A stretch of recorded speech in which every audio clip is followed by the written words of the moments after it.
Bien, gracias. Excelente, doctor. Muy bien, gracias. Buen día, doctor. Bueno, me alegra mucho que estén bien, que estén en este proceso que nos encontramos ahorita. Ya todos me imagino que están enterados de las noticias, esperando nuestro proceso de vacunación y demás.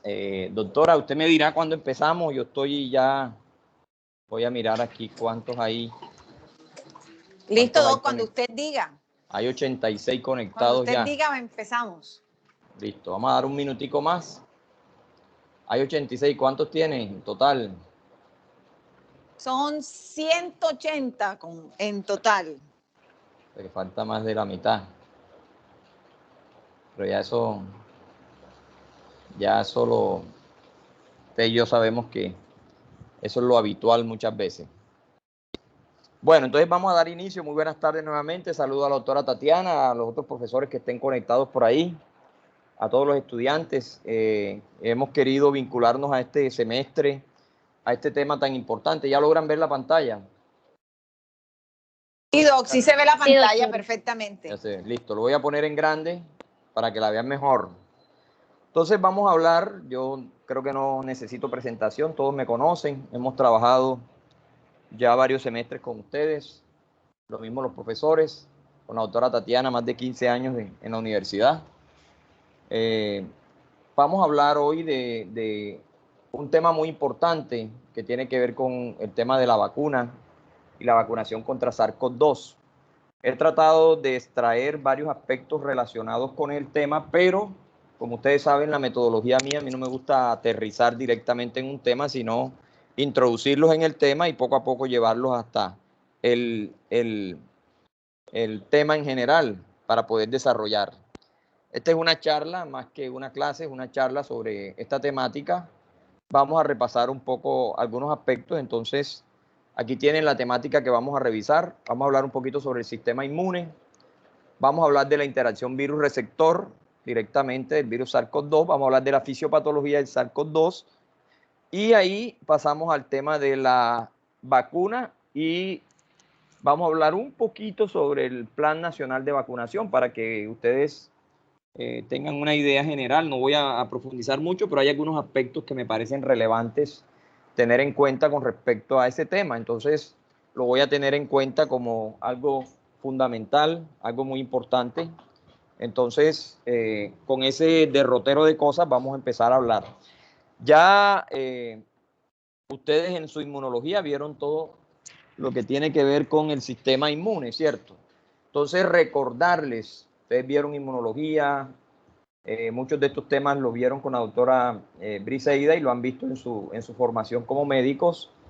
Todos sabemos que el sistema inmune es un conjunto de órganos, células y moléculas que van a participar directamente en la respuesta inmunitaria. Nosotros debemos tener algo muy claro y es que ante una vacuna, efectivamente lo que buscamos es la activación del sistema inmune y sobre todo la memoria de ese sistema ante la llegada del virus real. Entonces, aquí les voy a hablar un poquito sobre algunos tipos de vacunas ahora que estemos más adelante. Entonces, este sistema inmune, ustedes saben, voy a ir rápido en este pedacito, voy a repasar esto, que este sistema inmune lo vamos a dividir en innato y adquirido o adaptativo, que también lo llaman, que el sistema inmune, empezando por el innato, no tiene memoria, es un sistema que está conformado por varios de los elementos que vemos acá, que los voy a mencionar rápidamente. El sistema inmune innato tiene una respuesta rápida inicial desde la entrada o la iniciación de una infección específica que va a desaparecer generalmente en las primeras 12 horas y de ahí en adelante el sistema inmune adaptativo adquirido es el que toma el control del proceso inmune. Entonces, recordar que dentro del sistema inmune hay unos elementos principales o básicos fundamentales que empezamos desde las barreras físicas y químicas. Aquí hablamos de todo lo que tiene que ver con epitelios. Aquí hablamos dentro de esas barreras físicas de algunas sustancias que normalmente nosotros vamos a segregar o vamos a producir, que nos van a ayudar a contrarrestar cualquier tipo de cuerpo extraño que en su momento pueda aparecer. Entonces, esa, la primera línea de defensa nuestra directa de nuestro sistema está asociado con esas barreras. También sabemos que dentro de ese sistema innato están las células fagocíticas. Todo cuerpo extraño que llegue va a ser englobado, va a ser tragado, va a ser como me lo enseñaron a mí en la universidad. Esas células fagocíticas son como el camión de la basura, va recogiendo todo con la idea de que esto no llegue a presentar en un momento dado, se conviertan estas sustancias extrañas en algo perjudicial para el cuerpo. Entonces se necesitan eso. Tenemos las famosas células NK que también hacen parte del sistema innato. Vamos a tener esa muerte celular de una u otra manera programada para que las células extrañas, en este caso las células infectadas por virus, puedan tener una muerte específica en un tiempo determinado, una barrera importante. Tenemos el famoso sistema del complemento.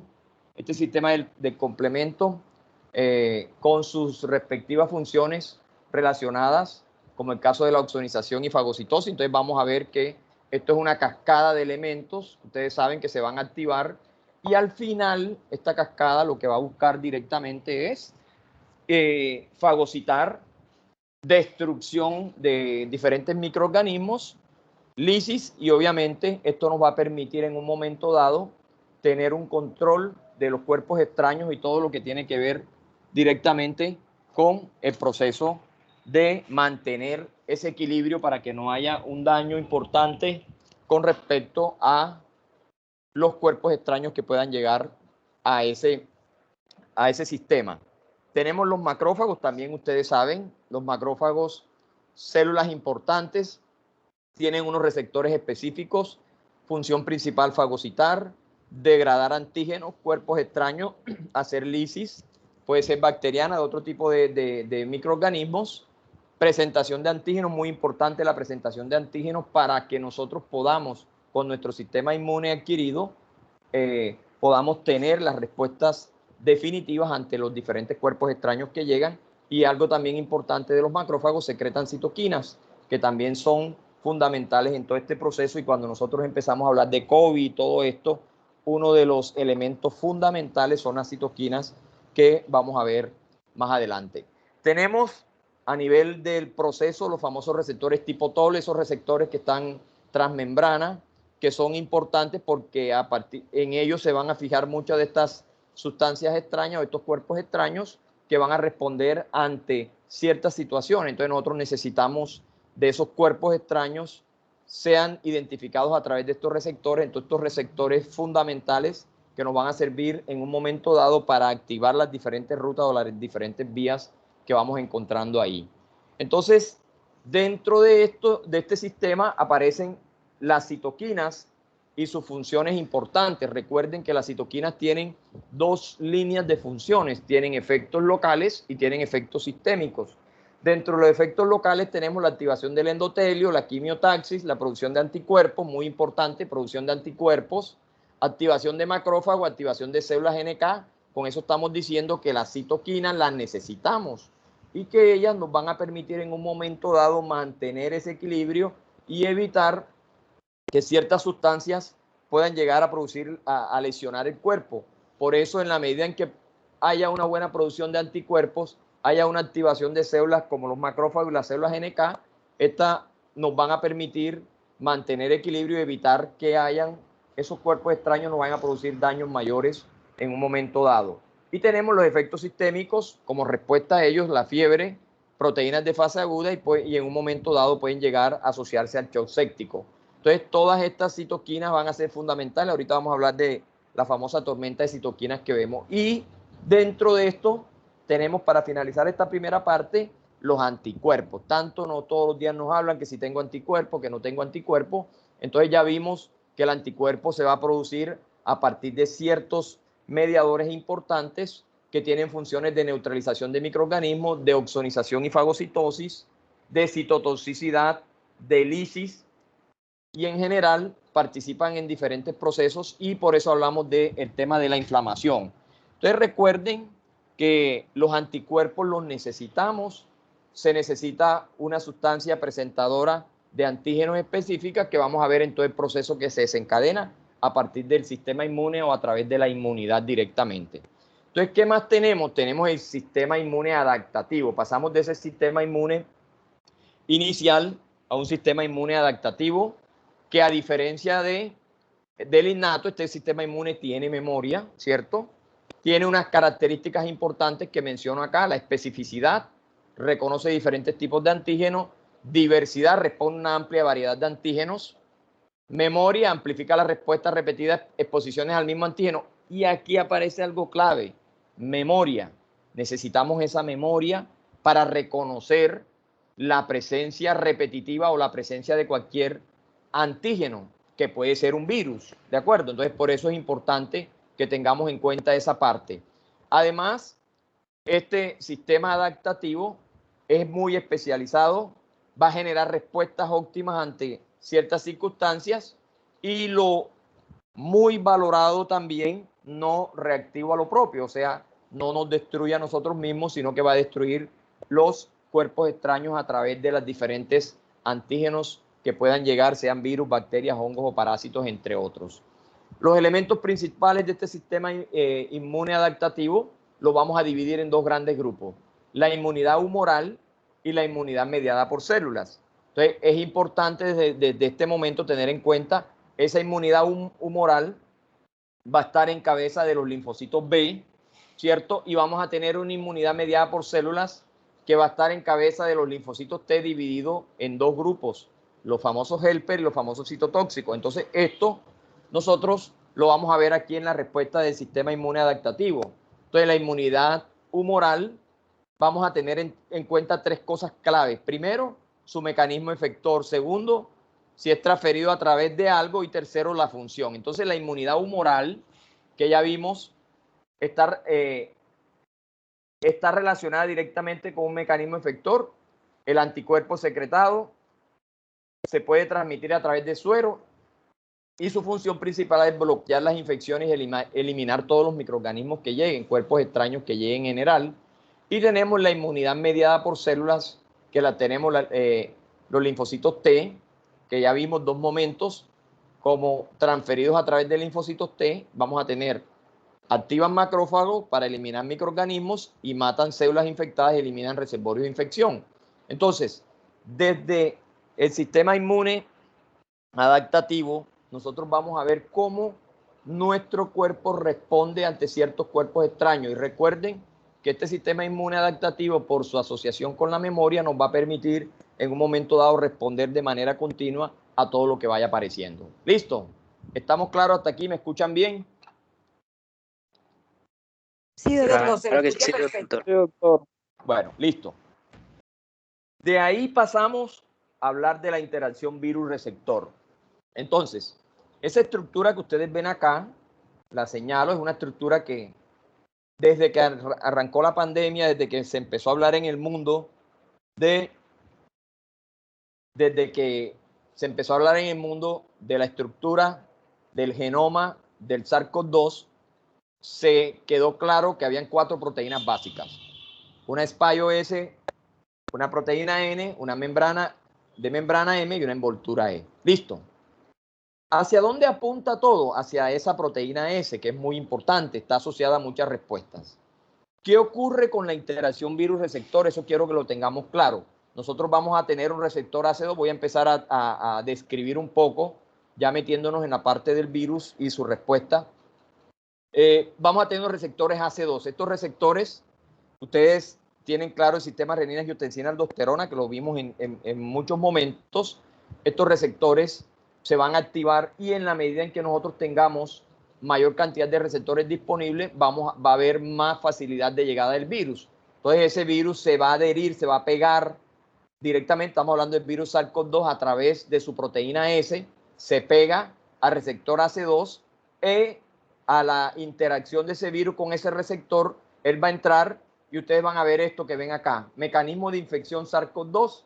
Nosotros vemos que ese virus SARS-CoV-2 o coronavirus va a ingresar, va a utilizar la maquinaria de la célula, va a producir todas sus respuestas, liberación del ARN, traducción, replicación, o sea, va a producir una cantidad de respuestas en el organismo del huésped, en este caso puede ser en nosotros, y de ahí va a empezar esa replicación, esa multiplicación que nos va a llevar a un gran número de células, en este caso de virus, perdón, que nos va a permitir en un momento dado infectarnos. Entonces, aquí aparece un concepto importante que es el famoso concepto de carga viral. Entonces, nosotros, ¿qué tenemos claro cuando hablamos del mecanismo de infección? Tenemos claro que va a depender de ese sistema inmune que tanto hablamos anteriormente.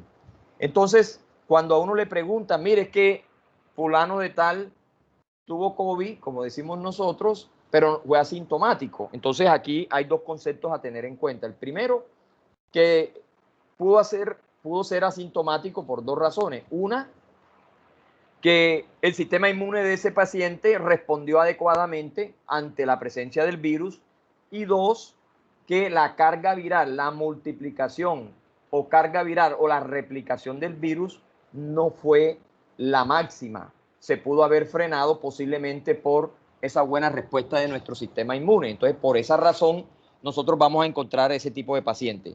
Vamos a encontrar pacientes sintomáticos leves, moderados o severos, que va a depender también de esos factores. Entonces, nosotros vamos a ver cómo se da la diseminación con respecto al tema del virus. Entonces, miren que cuando nos dijeron que teníamos que usar tapabocas, que teníamos que lavarnos las manos y que teníamos que mantener una distancia mínima de 2 metros entre una persona y otra, aquí está la explicación fisiopatológica a tener en cuenta y lo voy a relacionar con la parte radiológica.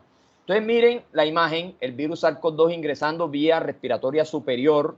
¿Por dónde ingresa? Entonces nos dijeron desde el principio, y les recuerdo a todos, tener en cuenta las mucosas. ¿Cuáles son las mucosas más importantes por donde ingresa el virus? Los ojos, las mucosas nasales y la boca. Entonces, cuando nosotros estamos en campo de batalla atendiendo pacientes, los expertos, los especialistas que están acá escuchándome, saben que una protección importante es la protección visual. Por eso usamos lentes. El que no usa lentes, usa unos lentes de protección para salpicadura, cualquiera de estas cosas. Segundo, usamos el tapabocas. Recuerden, tapabocas no solamente, como lo usa mucha gente, lo utilizan en la barbilla, lo utilizan sin protección de la nariz o lo utilizan protegiéndose solo la boca. Entonces recuerden que vamos a usar ese tapaboca desde la parte superior de la nariz hasta la barbilla, que quede ajustado, que no dé espacio para entrada del virus. Entonces cuando el virus entra, él va a encontrar unos receptores AC2 a nivel de la vía respiratoria superior. Allí, como lo ven aquí, se va a adherir a esos receptores, el receptor AC2, y de ahí él va a empezar a multiplicarse. Aquí tienen la interacción virus-receptor que hablamos anteriormente. Entonces ese virus se adhiere, se empieza a multiplicar y ustedes van a ver en la vía superior va a haber una multiplicación importante que nos va a llevar a algo clave, a lesiones celulares, y aparece uno de los síntomas que hoy, cuando un paciente presenta malestar general, fiebre o no fiebre, pero presenta malestar general, cefalea, y a uno le dicen, doctor, es que perdí el olfato. Nosotros enseguida decimos, eso es COVID hasta que no se demuestre lo contrario. Entonces aquí aparece la anosmia, ¿cierto? ¿Y por qué se da la anosmia? Precisamente porque el virus empieza a invadir todas las estructuras nerviosas por su ingreso por esa vía y ellos empiezan a producir lesión de la función normal neuronal, en este caso a nivel de la vía respiratoria superior, específicamente asociado al tema de la olfacción. Por eso el paciente puede llegar a presentar anosmia. Entonces, ahí vamos. Fíjense que estamos circunscritos en la vía respiratoria superior. ¿Qué pasa? Que si nosotros nos confiamos, que es lo que ha pasado con muchos de nuestros pacientes, nosotros vemos pacientes que empiezan un cuadro clínico, no le prestan atención, es un estornudo, es una gripa normal y resulta que el virus empieza a multiplicarse y de la vía respiratoria superior pasa a la inferior y aparece el pulmón. Entonces empiezan a presentarse reacción inflamatoria pulmonar. Empiezan el virus a adherirse a neumocitos y vemos que hay una regulación anormal o un funcionamiento anormal del sistema renina-angiotensina-aldosterona. Entonces recuerden que ese sistema lo tenemos muy importante para mantener un equilibrio hidroelectrolítico, ¿cierto? Entonces vamos a tener injuria, vamos a tener inflamación, vamos a tener vasoconstricción y vamos a tener disminución de la permeabilidad vascular. Entonces ya ese sistema renina, angiotensina, aldosterona alterado nos va a empezar a producir cosas. Entonces, ¿qué es lo primero que nosotros vamos a ver? Entonces al paciente le decimos, hágase una radiografía de tórax. Entonces empezamos a ver algunos patrones alterados en la radiografía de tórax cuando la enfermedad empieza a aparecer. Aquí vemos, por ejemplo, algunos infiltrados pequeños que paulatinamente van a ir produciendo una opacidad a nivel directamente de la radiografía y que se va a manifestar obviamente clínicamente. Nosotros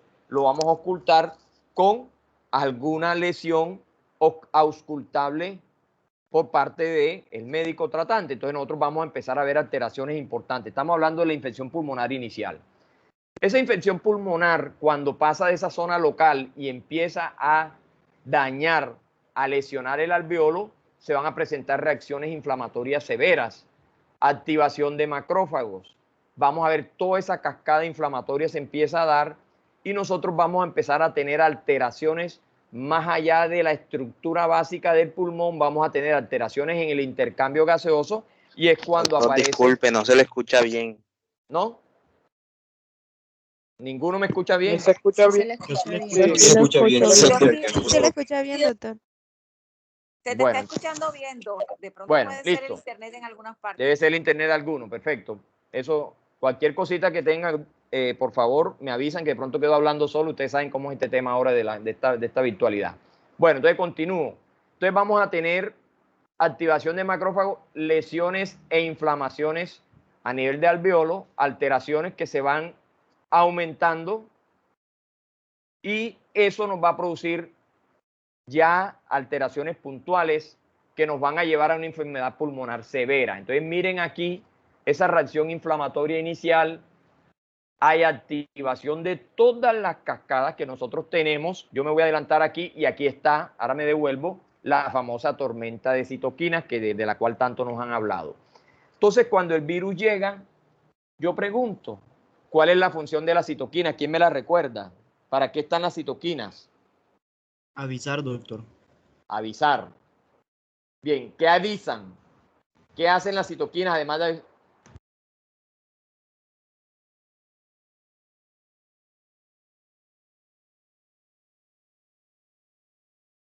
Cuéntenme.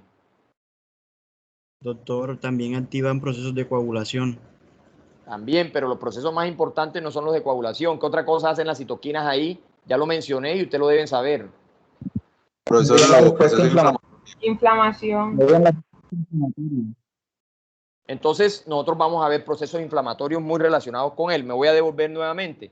Entonces, fíjense que ya empieza a producirse una alteración, una liberación acelerada de ciertas sustancias. Se empieza a producir todos los procesos inflamatorios pulmonares severos que los vamos a ver acá. Miren esta radiografía versus la que vimos anteriormente. Una infección pulmonar severa, prácticamente hay una opacidad completa en los rayos X, hay un distrés respiratorio importante. Ya la radiografía no nos sirve, necesitamos un estudio diagnóstico que nos precise algunas cosas. Entonces, por eso, nuestros colegas, los internistas, sobre todo los intensivistas, los que están en el campo directamente, recurren a la ayuda de la tomografía de pulmón. Entonces, la tomografía pulmonar nos va a definir y nos va a mostrar mucho mejor todo ese proceso que hay. Entonces, fíjense cómo de la entrada de un virus por la vía aérea, nosotros llegamos a tener un compromiso pulmonar. ¿Dónde ha estado el problema básicamente? Ya esto ustedes lo vieron con el doctor Camargo, por lo que me contaron, muchas de estas fisiopatologías y toda esta parte, yo simplemente estoy tratando de engranar una cosa con la otra, por eso no voy a profundizar mucho en esto. Igual, esto nos va a permitir tener en un momento dado pacientes comprometidos, muy comprometidos en muchos aspectos. Entonces, tener en cuenta que las manifestaciones de la enfermedad no solamente son pulmonares. Ya hemos visto una devastación en diferentes sistemas. Nosotros vemos el neurológico, inclusive con encefalopatías fuertes, importantes que se presentan en los pacientes. Ya hablamos de todo lo que tiene que ver con la anosmia, la geusia, los dolores musculares y demás, los trastornos a nivel renal, los trastornos hepáticos, gastrointestinales. Recuerden esos pacientes con malestar general que empiezan a hacer diarrea, náuseas y demás, piensen en COVID, es una posibilidad. el tromboembolismo ya como una complicación importante, los trastornos cardíacos, endocrinos, entre otros. Entonces, fíjense que estamos hablando de un daño multisistémico, por eso la mayoría de estos pacientes complicados van a la UCI, por eso muchos de ellos terminan perdiendo la batalla con el COVID por todo lo que estamos viendo. Entonces, ¿cómo va a responder el sistema inmune al SARS-CoV-2? Ya lo vimos. Nosotros tenemos ese sistema, tenemos las interleuquinas. Por eso cuando hacemos los exámenes encontramos todo este tipo de celularidad alterada, aumentada.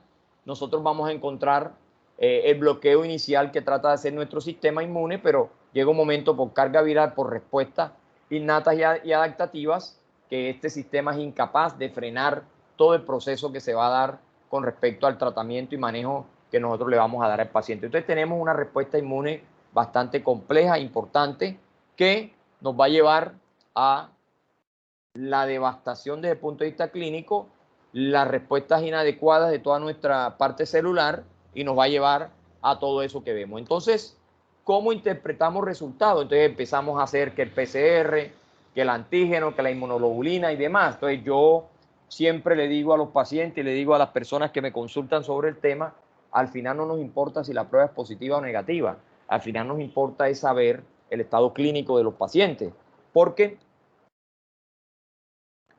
cuando nosotros estamos al frente de un paciente, de un paciente con una enfermedad respiratoria severa, una infección respiratoria aguda severa, lo importante es el manejo. Obviamente sería bueno saber qué lo está produciendo en este momento, todo lo que se le parezca a esto, nosotros consideramos inmediatamente que estamos al frente de un paciente con COVID. Ya estas pruebas también y los resultados, ya ustedes los han visto, los han conversado en otras charlas, no voy a detenerme en esa parte. Entonces, nosotros tenemos allí, esta diapositiva me indica que nos estamos acercando a hablar de lo que vamos a hacer, y ese mensaje se los dejo ahí porque eso somos nosotros los humanos, lo más incomprensible del mundo.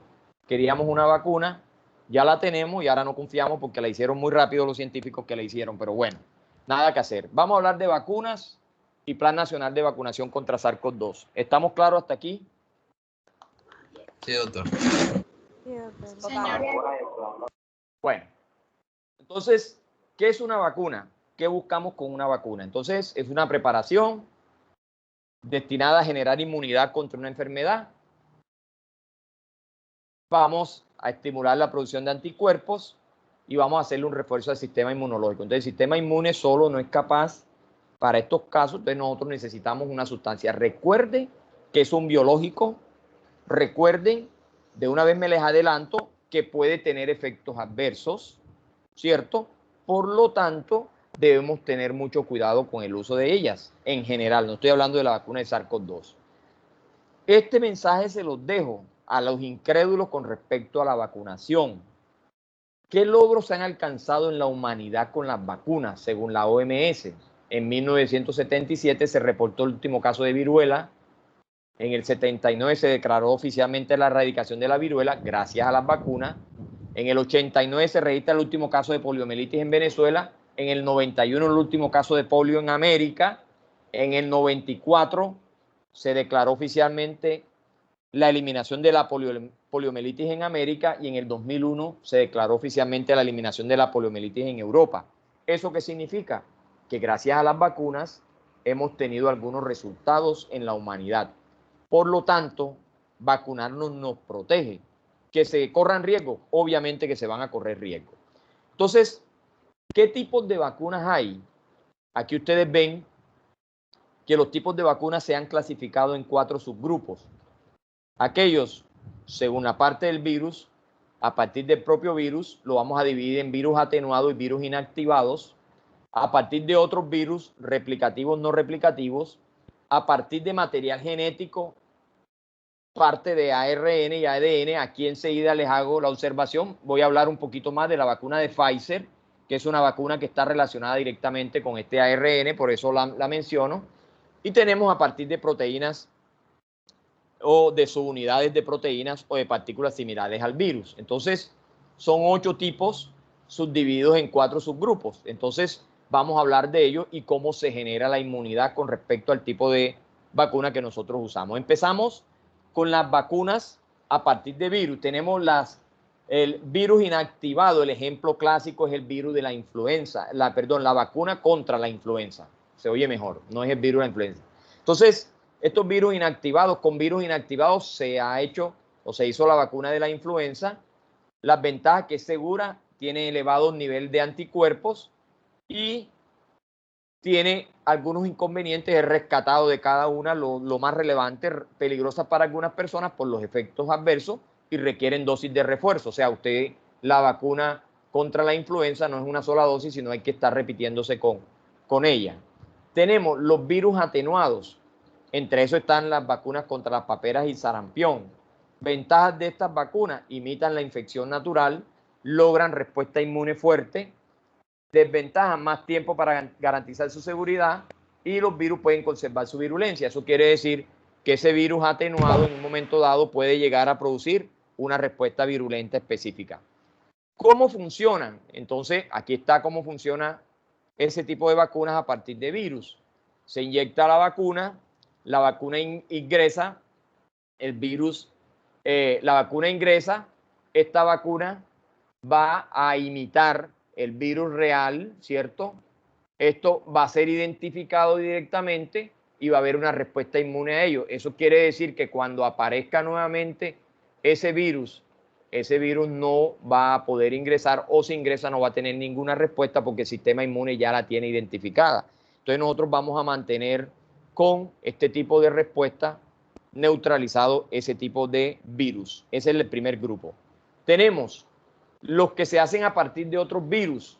Aquí tenemos los replicativos, como no requieren virus infectivo. Ventaja: buenos resultados en coronavirus. No hay todavía una vacuna en fase 3, pero se están estudiando en otro tipo de coronavirus.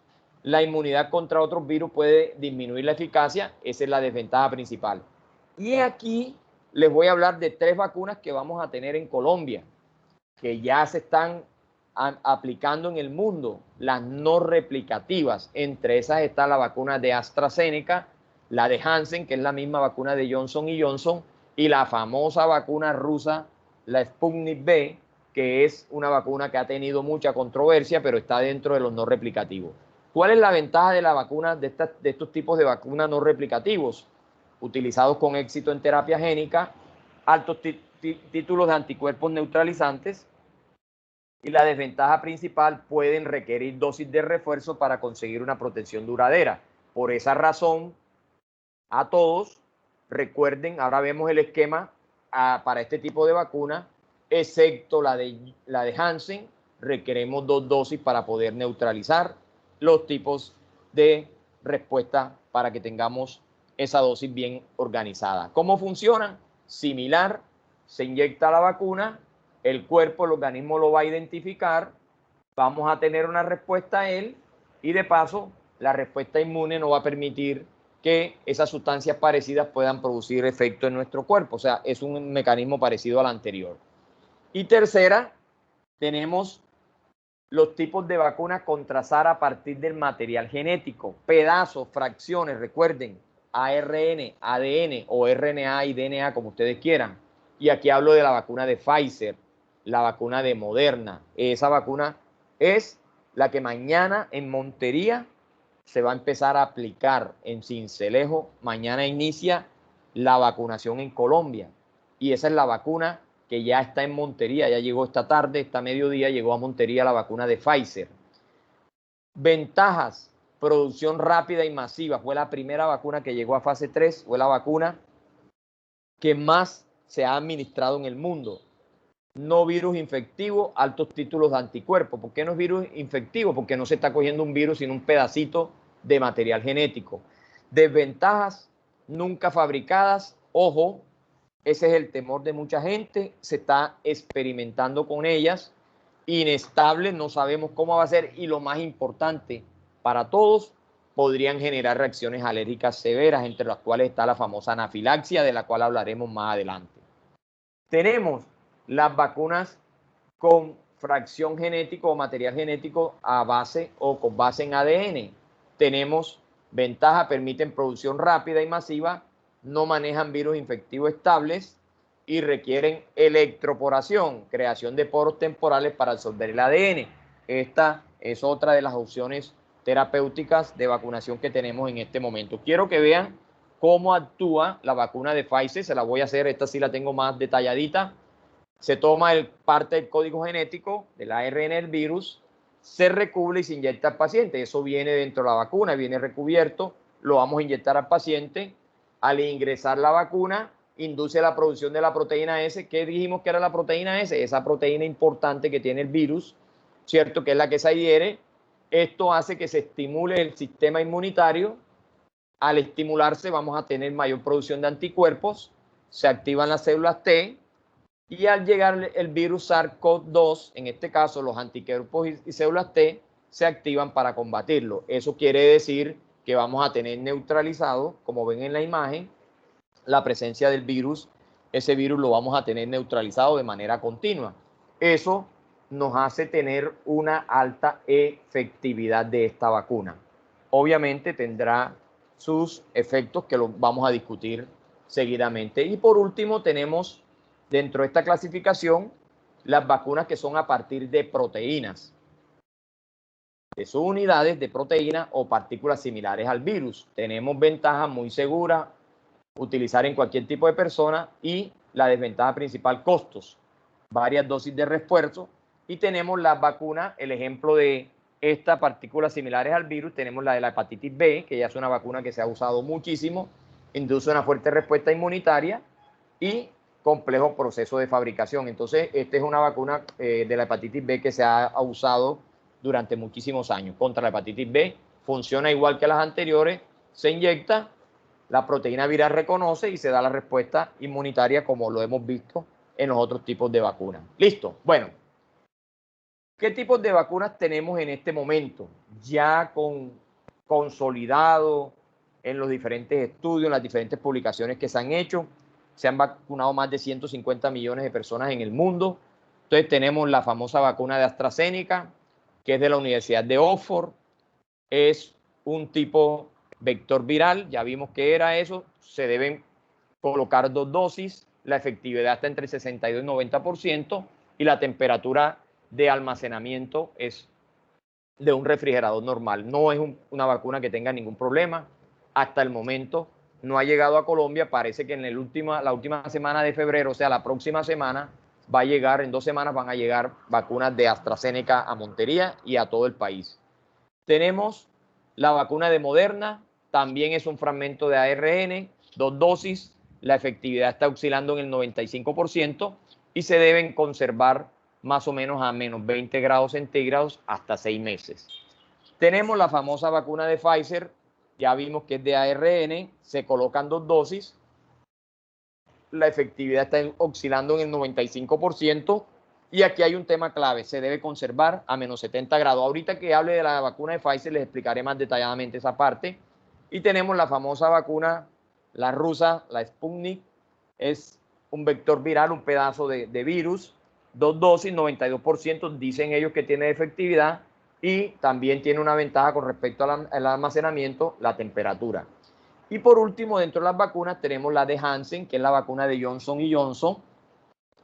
Se conoce como AD26-CoV2S, como lo ven ahí, basada en adenovirus recombinante. Busca una respuesta del sistema inmunológico, ya lo vimos anteriormente, y tiene la gran ventaja que la refrigeración de esa vacuna no es una refrigeración tan alta y adicionalmente, o tan baja, perdón, y adicionalmente tiene otra cosa. Es la única vacuna de las que tenemos disponibles hasta el momento que es una dosis única, no necesita repetir dosis. Entonces, esa como que es la gran ventaja que nosotros vamos a ver. Bueno, ya aterrizando en la vacuna de Pfizer, quiero darles algunos tips claros con respecto a esta vacuna. Se llama así, vacuna BNT162B2 Pfizer BioNTech, es el nombre del laboratorio.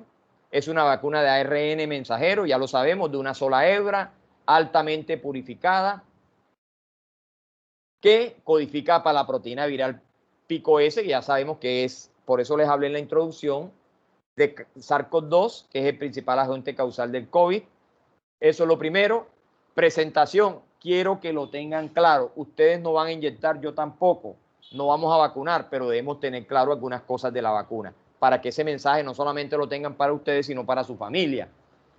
Presentación: viene en vial multidosis, debe diluirse hasta su uso. Cada vial, óiganme, trae para 6 dosis de 30 microgramos de ella. Eso significa que en un vial vamos a aplicar 6 dosis a 6 personas diferentes. ¿Listo?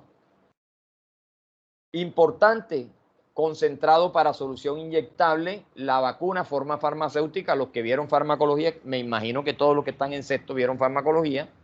La forma farmacéutica, ¿cómo se presenta? A la izquierda tienen el frasco. Es una solución congelada de color blanco blanquecina. Óigame, viene a menos 70 grados. Para pasarla de menos 70 grados, llevarla de 2 a 8 grados, aproximadamente necesitamos 3 horas. Y a partir de la descongelación, tenemos 5 días para aplicarla, siempre y cuando conservemos la cadena de frío. Por esa razón es muy importante que las personas que estén en el medio, en la aplicación y en todo el proceso de vacunación, conozcan claramente todo el proceso. Está indicado para inmunización activa para prevenir el COVID-19. Hasta el momento solo está indicada para mayores de 16 años. No está indicada porque no hay estudios para menores de 16 ni para embarazadas. Por el momento se está aplicando o se va a aplicar, o en el mundo se ha aplicado solo para este grupo de personas. ¿Cómo se conserva? Los frascos de la vacuna congelados pueden estar hasta 6 meses a menos 70 grados. Entonces, cuando ustedes escucharon la noticia, llegaron los ultracongeladores, ya empezaron a repartirlos en todas partes. A Montería llegó ayer un ultracongelador. Ese ultracongelador es una nevera especial que va a mantener las vacunas allí hasta que empecemos a distribuirlas. Llega al departamento, también les explico eso, el departamento los va a distribuir a los municipios. Los municipios, los entes territoriales, a través de las secretarías de salud, van a entregarlo a las IPS vacunadoras, o sea, quien va a aplicar la vacuna, pero el responsable de la vacunación son los entes territoriales. Para eso necesitamos las EPS, para eso necesitamos las EAPB, que son todas las EPS más las de regímenes especiales, y para eso necesitamos sincronizar esa programación de cuándo me toca a mí, que cuándo no me toca, etcétera, etcétera. Entonces, ya les dije que se van a mantener hasta 5 días después de descongelada, obviamente a esta temperatura entre 2 y 8 grados centígrados, mantenerlos ahí, y después de diluida debe usarse en 6 horas, porque después de 6 horas, si se la aplican, ya la efectividad de ella va decayendo. Entonces, la eficacia, ya habíamos mencionado por allá atrás, 95% de eficacia. Ojo, dejo claro algo. Aplicación, vamos a ver desde el momento de la aplicación cuando aparece una inmunidad real con la vacuna.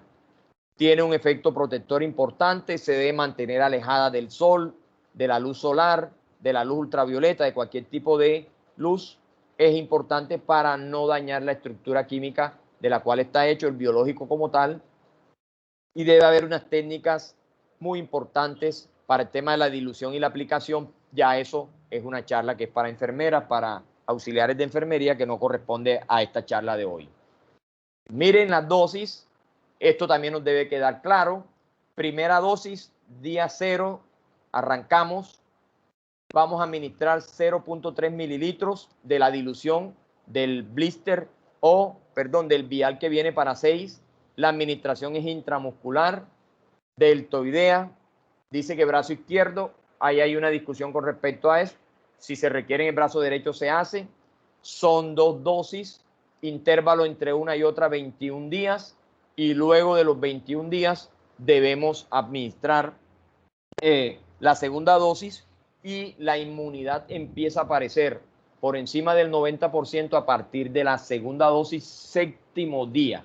Eso significa que más o menos necesitamos 28 días entre la aplicación de la primera dosis, la aplicación de la segunda dosis y los 7 días.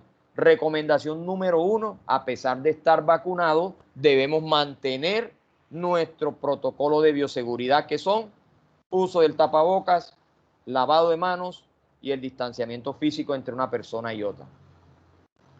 No podemos mezclar, yo le coloco la primera dosis de Pfizer y después llegó la de Moderna y le coloco la de Moderna. No, no hay una interacción favorable demostrada entre una y otra. Por lo tanto, si a usted le colocan la vacuna de Pfizer en la primera dosis, le deben colocar la vacuna de Pfizer para la segunda dosis. Si le colocan la de Moderna o cualquiera de estas vacunas, espérenme un segundito. Entonces, nosotros vamos a ver todo ese tipo de cosas completamente claras con respecto a la administración y todos los errores que se puedan llegar a presentar. Ojo, doctora Tatiana, ya lo hemos hablado, muy importante la observación post vacunación. No podemos hoy, el lineamiento con Pfizer, no podemos coger una cava e irnos para Loma Verde, e irnos para allá, para Planeta Rica, para allá, para el caserío. No podemos hacer eso. La vacuna de Pfizer, por el momento, se aplica solo en centros urbanos, en hospitales o nivel de atención que tengan urgencia, y ahorita vamos a ver todas las especificaciones que hay que tener. Deben estar en observación, esperamos 15 minutos, si hay alguna reacción inicial se esperan los 30 minutos, si la reacción es leve se va para la casa, igual hay un carnet de vacunación, igual hay un contacto directo con la persona que vamos a vacunar. Por esa razón, cualquier tipo de respuesta de alergias, Dios no quiera una anafilaxia, hay que estar en contacto permanente. Entonces, si no hay reacción inicial en los primeros 15 minutos, se va para la casa. Si hay alguna reacción, esperamos 30 minutos. Si la reacción empeora, pasa directamente al servicio de urgencia, y si empeora, pasa, si es necesario, a la unidad de cuidado intensivo. Entonces, la observación post vacunación es muy importante. Recuerden que estoy hablando de la vacuna de Pfizer en especial, no estoy hablando de otra vacuna en este momento. Efectos adversos, lo que se ha encontrado. El más importante, dolor local. Fatiga, cefalea, mialgias, artralgia, fiebre y resfriado. O sea, usted siente un cuadro como si tuviera COVID a la hora de presentar los efectos adversos. En promedio, el efecto adverso más encontrado en los estudios publicados hasta el momento hablan del dolor local, más o menos el 82% de los pacientes. Eso quiere decir que es un efecto adverso bastante frecuente en estos pacientes o en estas personas que se colocan la vacuna. Otros menos frecuentes, mareo, diarrea y el más temido, la respuesta anafiláctica, de la cual pasamos a hablar a continuación. Entonces, nosotros vamos a tener en cuenta que esa persona después de vacunada puede tener todas estas reacciones en la primera y en la segunda dosis. Hemos visto en algunos países, lo que hemos leído, algunas reseñas que nos han publicado, que el efecto adverso en la segunda dosis ha sido más severo que el de la primera. Algunos pacientes no han presentado ningún tipo de efecto, pero es importante tenerlo en cuenta. Bueno, con respecto a la vacuna de Pfizer, aparece algo que es la anafilaxia por vacunación.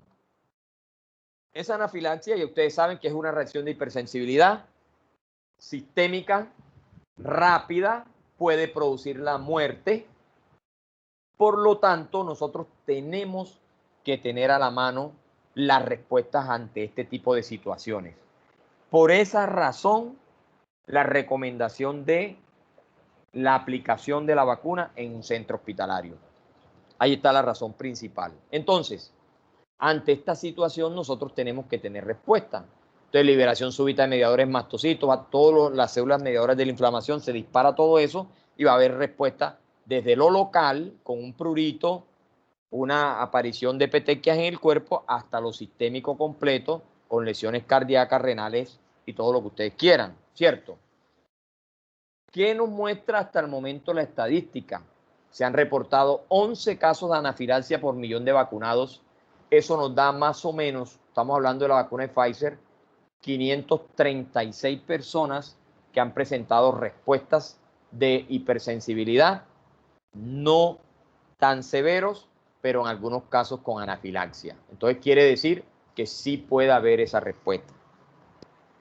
Por eso debemos tener un personal capacitado a la mano y un recurso para el manejo. ¿Qué es lo mínimo que debemos tener a la mano que exige el Ministerio de Salud de Colombia para enfrentar la posibilidad de una respuesta alérgica? Fonendo, pulsioxímetro para medir saturación de oxígeno, tensiómetro, torniquete, la jeringa, adrenalina, 1. Equipo para administrar oxígeno, fluidos, todo lo que tiene que ver con hidratación, material para intubación en caso que se requiera, y 3 medicamentos básicos aquí: los corticosteroides, los antihistamínicos y los broncodilatadores. Recuerden, corticosteroides, uno de los grandes grupos de medicamentos que más hemos usado en pacientes con COVID.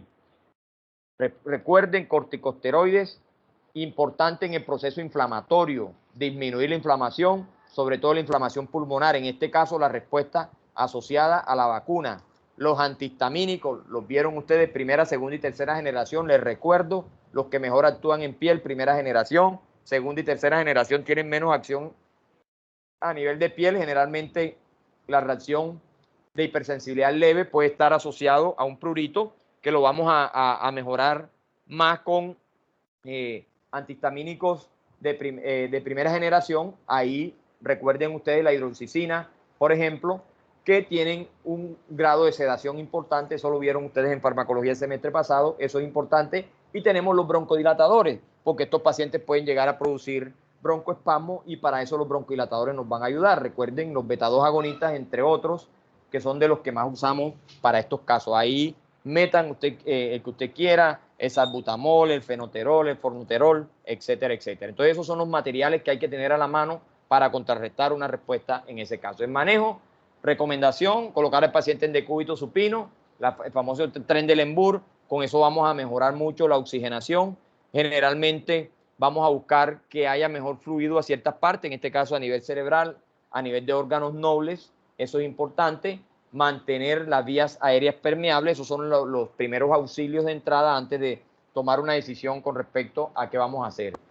Y si el paciente desarrolla el prurito, ya vimos todo lo que vamos a hacer. Aquí está un esquema sencillo de la administración de la adrenalina. Eso no lo van a hacer ustedes en la casa, eso se hace precisamente en el sitio donde tenemos esa urgencia, con una jeringa prellenada. Se hace el cálculo específico, ustedes son expertos en cálculo de dosis, vamos a colocar la cantidad de medicamentos que necesitamos para contrarrestar, en este caso la adrenalina, como uno de los medicamentos básicos importantes a tener en cuenta en caso de la respuesta anafiláctica que se pueda llegar a presentar. Recuerden, aquí para recordar un poquito la farmacología, que la adrenalina nos va a servir, como ven ustedes, ahí tenemos 3 tipos de receptores, los receptores alfa 1, alfa 2 y beta, y en cada uno de ellos vamos a ver la respuesta a través de segundos mensajeros, desde la fosfolipasa, pasando por la adenisiclasa, en la transformación del ATP en AMP cíclico como segundo mensajero, y eso nos va a ayudar a mejorar la contracción del músculo, en este caso respiratorio, y nos va a dar una respuesta importante a nivel cardíaco, y nos va a mejorar mucho la circulación y de paso el intercambio gaseoso. Esa es la respuesta adecuada, directamente relacionada con el uso de la adrenalina para este paciente. ¿Qué más tenemos? Precauciones y contraindicaciones para el uso de vacunas. La primera, en este caso, hipersensibilidad a los componentes. Aquí hay algo que yo no les he mencionado porque no quiero hilar más delgado. El diluyente de la vacuna de Pfizer se llama polietilenglicol. Algunas personas han podido hacer una alergia al polietilenglicol o una respuesta de hipersensibilidad por alguna razón asociada a esto. Por eso el polietilenglicol lo vamos a tener claro allí, muy importante en ese proceso. Por eso la hipersensibilidad a cualquier sustancia no nos permite usar esta vacuna. Personas con historial de alergia no se recomienda usar la vacuna de Pfizer. Pacientes asmáticos, pacientes con alergia severa, pacientes que permanentemente están en ese estado alérgico, no se recomienda. Y en embarazadas y niños, recuerden que no hay estudios concluyentes con respecto al uso. Ya se empezó a hacer un estudio de vacunación en niños menores de 15 años, pero todavía no hay resultados específicos con respecto a eso. Listo, y este es el flujograma de atención para el manejo de la anafilaxia, que ya lo acabé de explicar, del ministerio. ¿Qué hay con respecto a las vacunas en Colombia? Esto está definido. Hasta el momento de Johnson & Johnson ya se adquirieron 9 millones de dosis que equivale a 9 millones de vacunados, obviamente, porque es una sola dosis. Para Pfizer se adquirieron 10 millones de dosis, que equivale a 5 millones de vacunados, son 2 dosis. De AstraZeneca, 10 millones, también 5 millones de vacunados. De la estrategia COVAX, ya les voy a mencionar qué es eso, 10 millones también, 20 millones de dosis, que equivale a 10 millones de vacunados, y en total, hasta el momento, 29 millones. Ya también se está incluyendo otro tipo de vacunas que van a seguir llegando al país con respecto a esto. Entonces, para que todos sepan qué es el COVAX, regálenme un segundo y ya enseguida estoy con ustedes.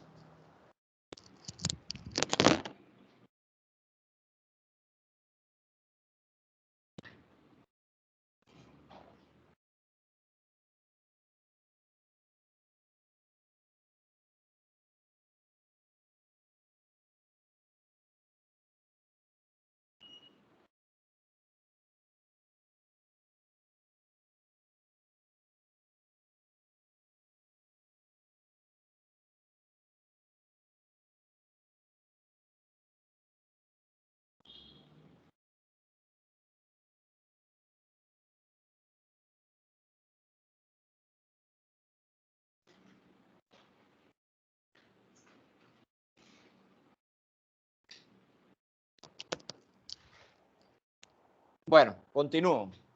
Entonces, cuando todavía no se habían adquirido vacunas, se creó en el mundo un conglomerado de países en cabeza de la Organización Mundial de la Salud y se creó una estrategia que llamaron COVAX. ¿Qué busca el COVAX? Aquí está. ¿Qué ofrece? Dosis de vacuna para menos 20% de la población de los países. Gestionar la vacunación y las vacunas, entregar las vacunas lo más rápido posible, poner fin a la fase aguda y reconstruir las economías. Ese es el objetivo de COVAX. Colombia hace parte del COVAX, donde hay más de 100 países, y por esa razón, cuando nosotros decimos acá, estrategia COVAX 20 millones, quiere decir que de ese conglomerado, en cabeza de la OMS y una cantidad de multinacionales, a Colombia le van a llegar 20 millones de dosis para vacunar 10 millones de personas, para que ustedes sepan de qué están hablando cuando les hablan de COVAX. Listo, entonces eso es lo que tiene que ver directamente con la parte directa de la vacuna de Pfizer.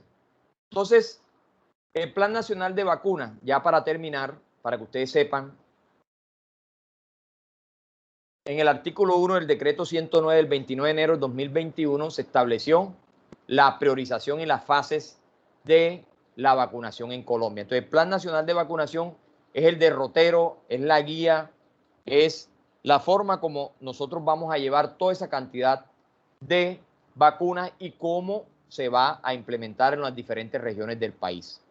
Entonces, ¿qué se busca con la vacuna? Aquí está otro concepto que ustedes conocen, el concepto de inmunidad de rebaño. ¿Qué buscamos? Buscamos que un alto número de la población, estamos hablando de más o menos 70%, pueda adquirir una inmunidad a través de una vacuna o de una enfermedad, para el caso que nos atañe, de una vacuna. Cuando logremos vacunar el 70% de la población, tendremos al fin la inmunidad de rebaño y de esa manera vamos a disminuir de manera considerable el riesgo de contagio, o prácticamente el contagio va a ser muy poco. Entonces necesitamos eso. ¿Qué hay? El ministerio creó una plataforma, Mi Vacuna. Esa plataforma tecnológica, usted la consulta con su número de cédula, ahí lo tienen, número de documento de identidad, se confirma el documento, la expedición del mismo y le dicen para cuándo está priorizado. Obviamente están priorizando a los mayores de 80 años y al personal de salud de primera línea. Es el que se está priorizando en este momento, pero esta plataforma nos va a dar de manera continua eso. Tenemos lo que es el PAI web, Sistema de Información del PAI. Recuerden que el Plan Ampliado de Inmunización, el PAI, toda la vida lo ha habido, todas las vacunas que siempre se han colocado. Aquí se habla del PAI web 2.0, que es la nueva versión del PAI web, que tiene que ver con el sistema de información completo de toda la vacunación de Colombia. Ahí está reportado toda la vacunación o todas las personas que se están vacunando en el país. En este caso va a haber un alterno con respecto al PAI web que se usaba para la vacunación regular. Tenemos este plan, tiene unos principios orientadores de beneficencia, solidaridad, equidad, transparencia, progresividad, primacía, eficiencia. Esos son los principios generales de él. Y tiene como objetivo reducir la morbilidad grave y la mortalidad específica, disminuir la incidencia de casos graves y la protección de los pacientes en todo. Para eso vamos a vacunar, para disminuir la morbilidad, la mortalidad. Yo no voy a hablar aquí de datos, que ustedes eso lo ven publicado todos los días, cuántas personas. Y aquí está la priorización. Arrancamos con la edad, las comorbilidades y los riesgos de contagio. Ya sabemos que el primer grupo va a ser mayores de 80 años, personas de salud de primera línea, de los diferentes clínicas y hospitales y servicios generales que hacen parte de la primera línea. Luego vienen los menores de 80 hasta 50, hasta 59.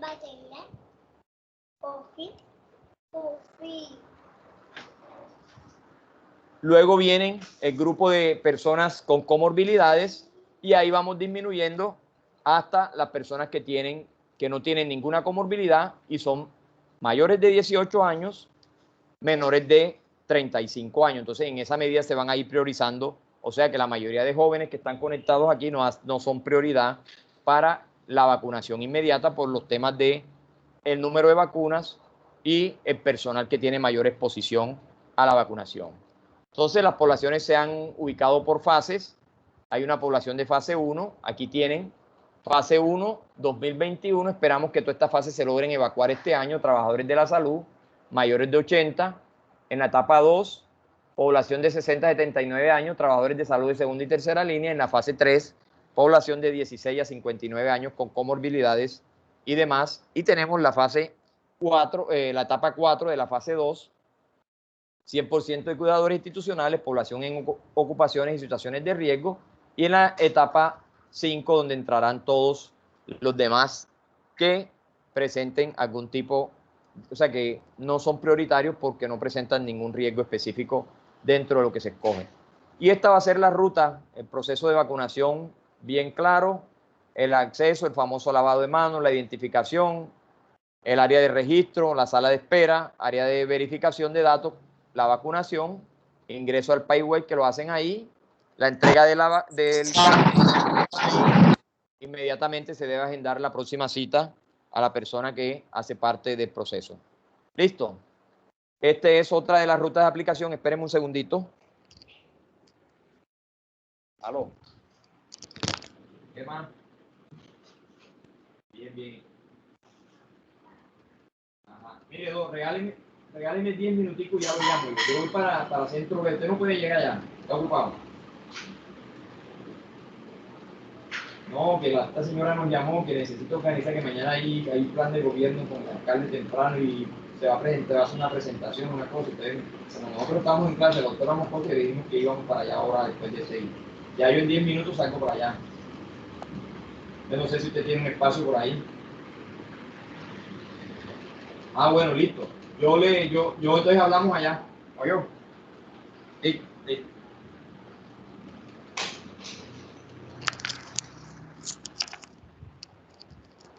Bueno, qué pena. Entonces seguimos, identificación de la población, lo mismo, esa ruta de aplicación debe quedar bien clara, se debe manejar, esta ruta es creada por el ministerio, así la van a hacer todas las IPS vacunadoras, así debemos responder ante ella, porque es una de las cosas que nos colocan, y les cuento que va a haber una estrategia final para terminar de la aplicación de la vacuna por táctica de carpas o campamentos, se van a montar unas carpas, campamentos con todas las medidas de bioseguridad, pero recuerden, esto va a ser para zonas rurales y demás, pero recuerden que en esas carpas, que en ese campamento no va a haber vacuna de Pfizer.